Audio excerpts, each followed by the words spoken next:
Eh bien, vous ne rêvez pas, nous sommes bel et bien en 2024, il fait beau et on en profite. On nous a concocté un petit comparo, à savoir que, comme vous l'avez vu dans l'émission précédente, j'ai essayé la Daytona 660 et donc j'ai découvert ce moteur qui équipe aussi ces deux motos. Alors certes, la Daytona est 15 chevaux plus puissante, mais on a voulu ici revoir un petit peu quelles sont les caractéristiques de cette moto. Et pour un peu compléter l'essai, on aura essayé toutes les 660 en quelques jours et c'est tout l'intérêt du comparo. Alors je suis avec mon associé dans cette nouvelle aventure qui est Carter et Piston. Alors, comme on l'a déjà dit, ne vous inquiétez pas, Thierry continue, mais on reprend un petit peu les rênes. Et donc on a fait une journée de roulage pour comparer ces deux motos. Et donc on va vous donner nos impressions par rapport à cet essai. Alors Alex, on va commencer avec toi, n'est-ce pas? Absolument. Alors voilà. Alors on va pas être trop technique aujourd'hui parce que ces deux motos ont déjà été clairement présentées dans l'émission. Les fiches techniques seront là, donc on va surtout parler de sensations, d'envie, de polyvalence. Enfin, on va surtout vous donner nos impressions. Donc Alex, qu'est-ce que tu penses de ces deux machines? Déjà, c'est très agréable de pouvoir profiter de ces deux machines aujourd'hui parce qu'une journée ensoleillée comme on l'a aujourd'hui, ça fait longtemps qu'on n'a pas eu une comme ça. Exact. Et après l'hiver qui a été long et pénible, j'avoue que ça fait du bien. Je pense qu'il n'est pas terminé, mais... Oui, non. Mais non, écoute, très content d'avoir essayé en fait ces deux 660. Vraiment deux petites chouettes bacon, je trouve. Il y a des choses à dire, il y a des différences, même si la base reste la même. Ça, faut pas l'oublier. Mais la base moteur est identiquement la même. ces moteurs en fait représentent bien l'identité et l'ADN Triumph, le 3 cylindres. Bon voilà, on en parlait tout à l'heure. Dès qu'il y en a plus, dès que tu penses qu'il y en a plus, en fait il y en a encore. Ça s'arrête jamais. Et vraiment c'est on-off quoi. Voilà. Et il y a ce fameux petit sifflement de 3 cylindres typique de chez Triumph. Le 3 cylindres est arrivé chez Yamaha, le 3 cylindres est arrivé chez MV, mais qui avait ce 3 cylindres? Eh bien, c'était Triumph. Et je dois avouer que cette architecture moteur me plaît toujours autant, même castrée avec les normes Euro. C'est vraiment le meilleur des deux mondes, comme tu dis à chaque fois. Je me faisais la réflexion là tout à l'heure, je me disais...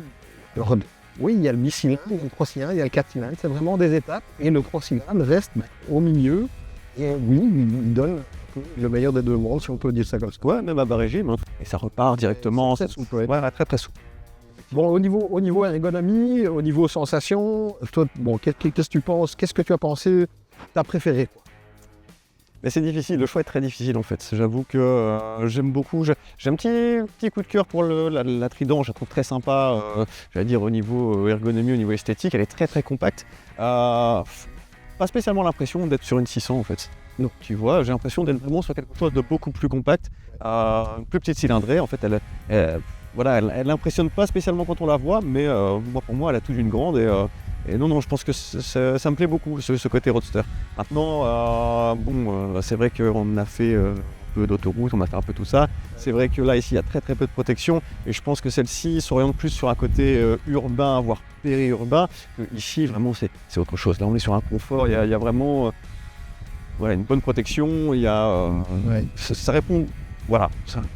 De toute façon, le but est clair chez Triumph. Il y a 3 660, il y en a une qui est sportive, un peu plus puissante, il y a un roadster et il y a un trail routier, donc c'est tout à fait cohérent. Maintenant, à qui s'adressent ces motos? Ça dépendra tout simplement de l'ADN de la personne qui l'achète. Je dirais qu'en tarif, on est très proche.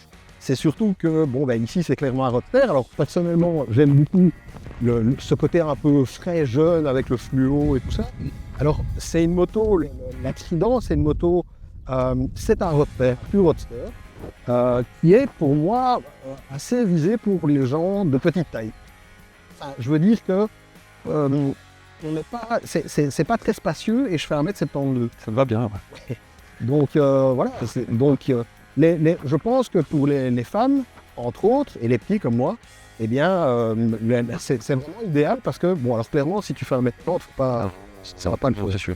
Bon, maintenant, ici, sur celle-là, plus de place, tu peux être entre guillemets plus grand, il y a rien à faire, c'est un trail GT, j'appelle ça, mais ça veut dire que, voilà, on a la pare-belle à la place, l'assise droite, la protection, C'est une moto qui invite à voyager. C'est une moto, j'ai envie de dire qu'en vraie moto de tous les jours, je pense que le Tiger Sport est plus adapté parce qu'il a les protections, il a une ergonomie qui est plus côté journalier pour les routes toujours et tout ça. La Trident, pour moi, est un roadster, donc automatiquement quelque chose de plus jouette, quelque chose de plus maniable, quelque chose de moins imposant. J'ai pas vraiment de préférence, il y a juste que ces deux motos ont clairement leur clientèle. Les deux utilisations différentes. Je suis tantôt de dire que ça, clairement, c'est quand même visé avec les couleurs et tout ça, un peu jeune, trendy. Le look, bon, il y a quand même une chose qui est importante à signaler, c'est que chez Triumph, on est quand même avec un niveau de finition qui est vraiment exceptionnel, on le dit depuis des années, mais on le constate à chaque fois. Alors même si c'est des modèles que je vais qualifier d'entrée de gamme, eh bien, il n'y a rien à dire, la finition est quand même pas mal du tout. Bon. Donc ce moteur, le 3 cylindres, évidemment, son gros avantage, c'est les mi-régimes. Et globalement, ça marche très bien. Moi, j'aime bien enlever tout ce qui est... Tu l'as fait, toi, déconnecter? Moi, personnellement, je préfère parce que comme les routes étaient un peu glissantes, il y a des micro-glisses, enfin bref, parfois le traction control ne donne pas tout le moteur, enfin toute la puissance, parce qu'il détecte des micro-glisses. Et donc, j'ai coupé. Alors, je ne peux pas malheureusement nier mes origines, mais donc ça monte assez franchement en première. Donc, c'est plutôt agréable le moteur. Et franchement, on peut 80 choses, vous voyez qu'ils sont bien là. Je crois que le bon compromis se fait aussi avec le poids en fait. Parce que cette moto, en fait, la Trident fait 189 kg, tout plein fait, en ordre de marche, 189 kg. C'est super, c'est très peu. Ouais. Ah ouais. Celle-ci, tu connais les chiffres? Non, je ne connais pas les chiffres exacts, mais j'imagine qu'elle elle doit être un poil. Voilà, parce qu'elle a tous ces carénages effectivement qui rajoutent un petit peu de poids sur l'avant de la moto notamment. Alors, petite anecdote, c'est qu'ici, ces deux modèles sont sortis avant la Daytona et ils sont équipés en e-fin au niveau du freinage, alors que sur la Daytona, on a des étriers qui sont tagués avec le logo Triumph. Et quand j'ai demandé la marque, ils m'ont dit Triumph. Donc on a des étriers différents qui étaient très convaincants. Je dirais que l'ABS se déclenche pas mal. Ouais. Bon, moi, ce matin, quand on est parti, c'était un petit peu glissant, il y avait encore pas mal d'humidité. Et c'est vrai que l'ABS, il a bien fonctionné devant et derrière. L'ABS est non déconnectable, contrairement au traction control qui gère aussi l'anti-wheelie. Poignée de gaz, qu'est-ce que tu en as pensé? Eh bien, en fait, tu m'as fait la réflexion tantôt, comme quoi tu trouvais qu'il y avait un petit côté on-off. Alors, en fait, c'est pas un côté on-off. Je trouve que, c'est du ride-by-wire. Moi, j'ai l'impression d'avoir un peu de latence, tu vois. Donc, c'est-à-dire qu'effectivement, dès que je tire un peu sur la poignée de gaz, ça vient pas tout de suite. Ça vient dans la demi-seconde qui suit, oui. Et quand je lâche la poignée de gaz, c'est exactement la même chose. Oui, pour la poignée, toi, tu as un peu de latence, donc ça veut dire que tu trouves que la puissance vient un peu tard une fois que tu as remis les gaz. Ouais, ça vient pas tout de suite. Ouais. Ça vient pas tout de suite. Tu vois, il y a vraiment une demi-seconde avant que la puissance n'arrive. Ouais. Je me suis fait la réflexion en roulant sur celle-là. Celle-là, à ça, en fait, je crois que c'est le calibrage de la poignée ride-by-wire, donc c'est une poignée sans câble, tout ça est électronique. Et donc, je crois que c'est juste un paramétrage de la poignée qui, en fait, tourne, est à 10 ou 15 degrés, où il ne se passe rien. Et en fait, c'est seulement après 10 ou 15 degrés d'essorage de poignée. D'essorage de poignée que la puissance vient. Ça m'a pas choqué, et le calibrage est un peu différent. Oui, je le trouvais meilleur là-dessus. Ouais. Alors, le Komodo est aussi le même, c'est exactement la même électronique. Et donc, très naturel, très facile de rentrer dans le menu. Très intuitif, ouais. Ouais, ça va à une vitesse folle. Maintenant, il n'y a pas 100 000 options, hein, mais je veux dire, si on veut couper ceci, couper cela, les modes. Alors, il y a deux modes. En fait, il y a un mode rain et un mode road. Alors, certes, on est habitué aujourd'hui à des 4-5 modes. Je pense qu'on en fait trop, et je pense que déjà deux, c'est très bien. Et le mode road, oui, moi, je trouve que c'est déjà pas mal du tout. Le mode rain, je l'ai utilisé pendant quelques centaines de mètres.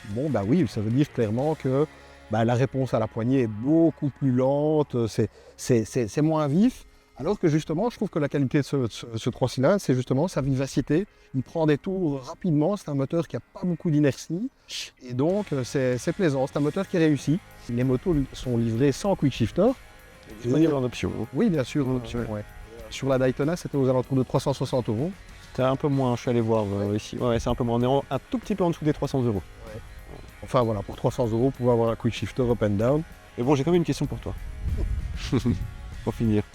Tu prends laquelle? Ça va quand même encore aller rouler. Hein, donc, Faire un choix, c'est compliqué. choisir, c'est renoncer. En fait, il faut les trois. Il faudrait que Triumph travaille sur une promotion, si vous prenez les trois. Comme ça, il y a un roadster, il y a une sportive et il y a un trail pour tous les jours. Mais plus sérieusement, si je devais, je pense que je prendrais la Tiger Sport. Moi aussi.